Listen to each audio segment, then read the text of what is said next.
Can't catch me.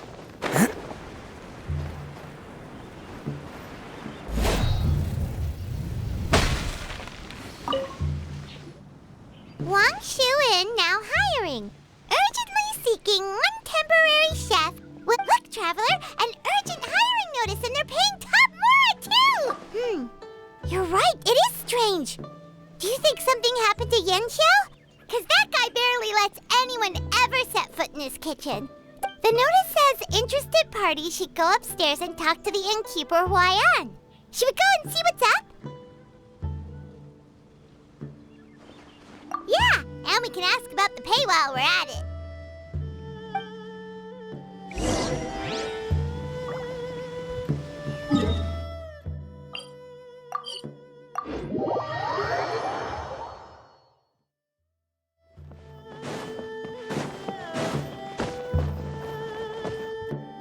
Boss, there's really no need for this. It's just a little burn, that's all. It won't get in the way of my work. Perhaps not, but continuing to work will only hinder your recovery. You need to rest for a few days. We'll figure something out.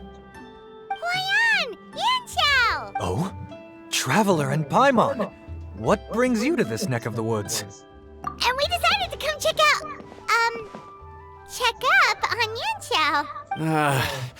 I knew we shouldn't have posted that notice. It's really nothing to worry about. I'm fine. I swear. How kind of you. My thanks to you both. And thanks on Yanxiao's behalf, too. There's nothing to be embarrassed about, Yanxiao.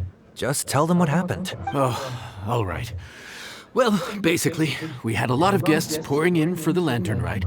Things got busy, I started rushing, and I ended up accidentally burning my hand while plating a dish. Well, you know what they say. Play with fire long enough and you're bound to get burned. Even the best chefs slip up sometimes. Anyway, it's nothing, just a tiny burn. I can still... Now, I don't want you pushing yourself. You'll only make it worse. And then you'll be looking at more than just a couple of days off to recover. But the lantern ride's only just finished. And we're still getting tons of guests. Now's not a good time for me to rest. Plus, lots of the guests are visiting from other nations. We can't just bring in some random chef off the street.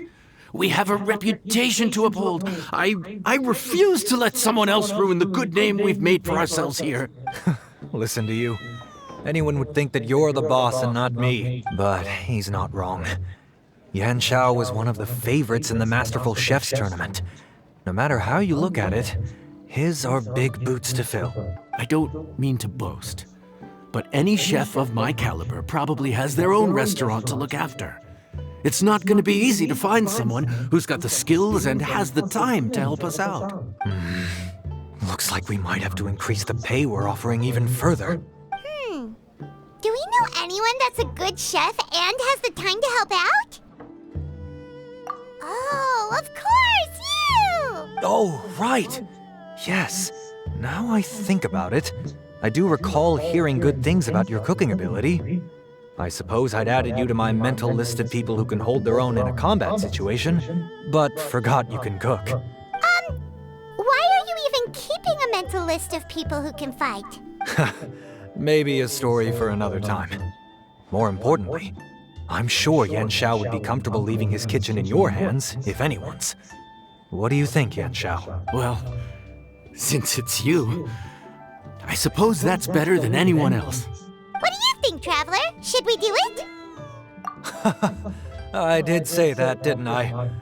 Well, I'm a man of my word. You'll be compensated generously for your work. I should warn you that cooking for customers is quite a different ballgame from cooking for yourself, so I'll stick around the kitchen over the next few days to help smooth things over. Oh, so he's not leaving the kitchen after all? I believe there's some spare kitchenware here at the inn. Boss, would you mind? Of course. I'll take care of it.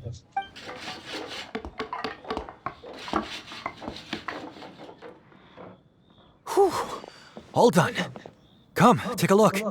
This was made with your measurements in mind. It's nothing. A little handicraft and elbow grease goes a long way. All right, Yanxiao. I'll leave you to take it from here. You really went to all the trouble of building a new stovetop? What was wrong with the original? Boy, you really hate when people touch your stuff, huh? No, it's nothing like that. As boss always says, hire who you trust and trust who you hire. I just thought the original setup might be a little, tall for you. Anyway, as I was saying, cooking for guests is different from cooking for yourself.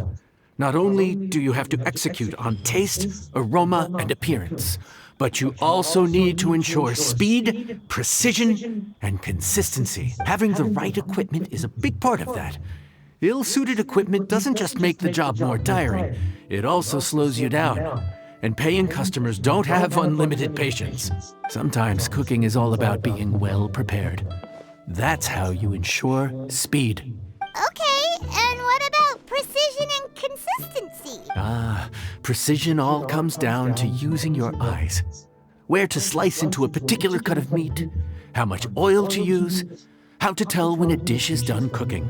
When you cook for yourself, you can always add salt if it's too bland or add water if it's too salty.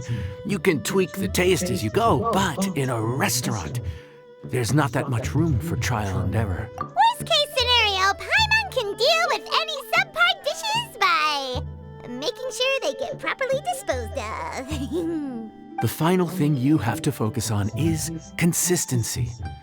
You have to be able to handle the most challenging orders with the same level of technique and skill as the easiest ones. This is particularly important when you have guests from all over, each with their own tastes and preferences. You have to cater to their own dietary needs while also giving them the opportunity to enjoy our local delicacies.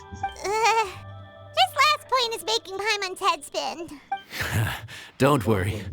Matter of fact, someone as well-traveled as you may even have a better handle on it than me once you get started. And of course, I'll be around to help you over the next few days. I don't think we'll have any trouble making all our guests feel right at home.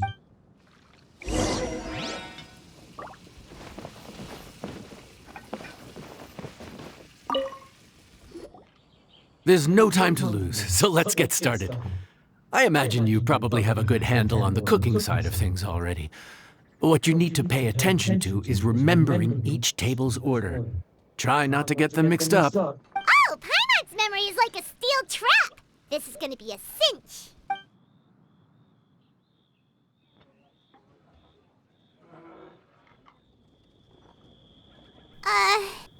Which ticket are we on again? Table 1 was onions, but no chilies. Table 2 was chilies, but no onions. And table 3 was,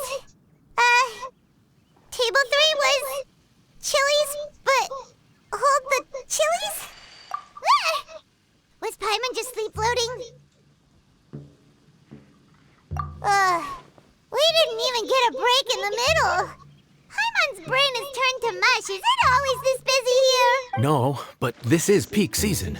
You both did a mighty fine job for your first time serving guests at the inn. Luckily, all our customers were familiar faces this time around, so we didn't get any strange requests. Otherwise, today would have been even more challenging. No strange request? Someone asked for almond tofu drizzled in soy sauce. Even Paimon has never tried that combination. It's a wide world out there. People have all kinds of different tastes. Being able to cater to all is the real essence of Liyue cuisine. Also, the thing about requests is that they're usually very specific. So as long as you do what they asked, you're unlikely to have any issues. What's really tricky is when guests give you free rein to do anything you want. Excuse me. Are you still open by any chance? Huh? Paimon knows that voice. Let's go check it out! What should we do? It doesn't look like anyone's here. If only we'd gotten here a bit sooner. It's all right. If we start building a campfire now, we'll be eating before too long. Right. Besides, if anyone's to blame, it's Linny. So busy being a greedy culture vulture that he lost track of time. Linny, Lynette, Fremine, it is you! Paimon? So, Is the Traveler here? Traveler, Paimon! What a nice surprise! Paimon was gonna say the same thing! We're just lending a helping hand at the end. Anyway, so that's how we ended up here. But what about you guys? Don't tell us. Father sent you on another mission? No, quite the opposite, actually. We're in Liyue on vacation, and while we're here, I thought a cultural tour might be in order. Father said we deserve some rest after everything that happened recently. Otherwise, it could jeopardize our next mission. It's not every day we get this kind of opportunity.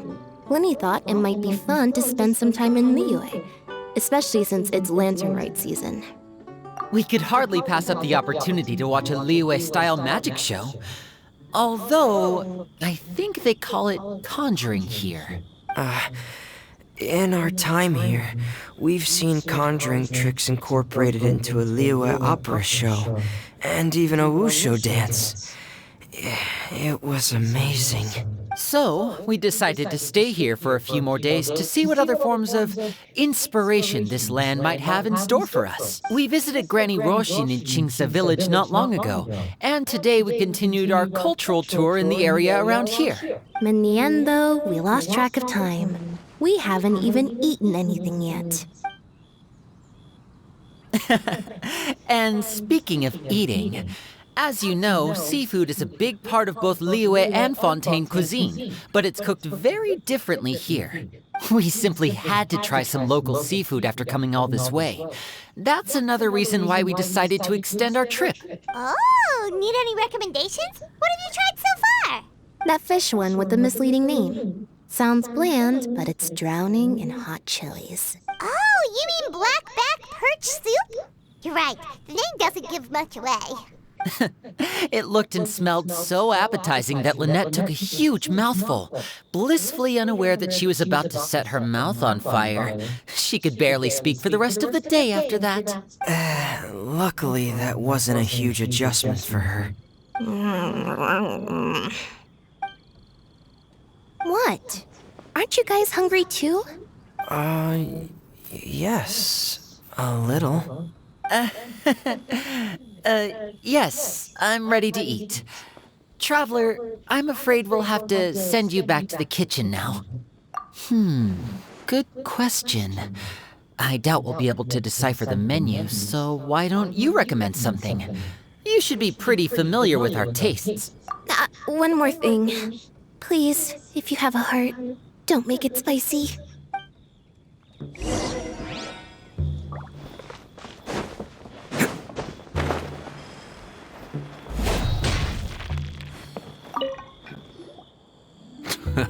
Fontaine, huh? No wonder they can't handle too much spice. Still, if we make the food too bland, they might as well be eating back home.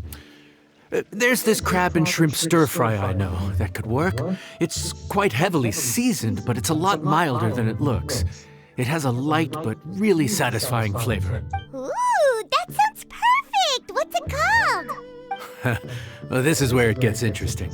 They call it the Palace Jewels. The crab roe is supposed to look like pearls of gold, and the shrimp meat like chunks of jade. Here's the recipe. When you're ready, go ahead and give it a try.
Yes, we meant to say, you two must be tired after a long day of work. Do you want to eat with us? Oh, now that you mention it, Paimon is a little hungry. Well, if you insist, then who are we to refuse? Oh, right, of course. You're still our customers. Why aren't you eating? The sauce looks a little overpowering. According to Liyue custom, it's probably good table manners to let someone else go first. Looks delicious, Traveler. I guess I'll dig in first. Here goes. What is it? Do you need some water? No, it's delicious. The flavor is so pure. It's drenched in sauce, but somehow it just enhances the natural flavor of the seafood. Try it for yourselves.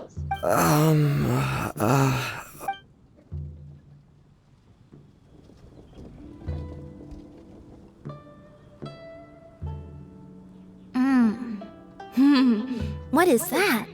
Crab roe? Yep, you have quite the palate, Lynette. No wonder it pairs so well with the shrimp meat. I've never seen it prepared this way before. According to the creator, chewy crab complements succulent shrimp, making a spectacular seafood ensemble with a succulent flavor and luscious mouthfeel. The crab roe glitters like pearls of gold, and the shrimp shines like chunks of jade. Hence its name, the Palace Jewels. So that's where the name comes from. Huh. I suppose it's quite fitting then. Was Paimon always this well-spoken? This dish must be right up your alley, Lynette. It's half gone already? When did that happen? I heard that in Liyue. The biggest compliment you can pay to the chef is to leave a clean plate. It's delicious. Thank you ever so much. Wait, don't fight over it! Hey, leave some for Paimon!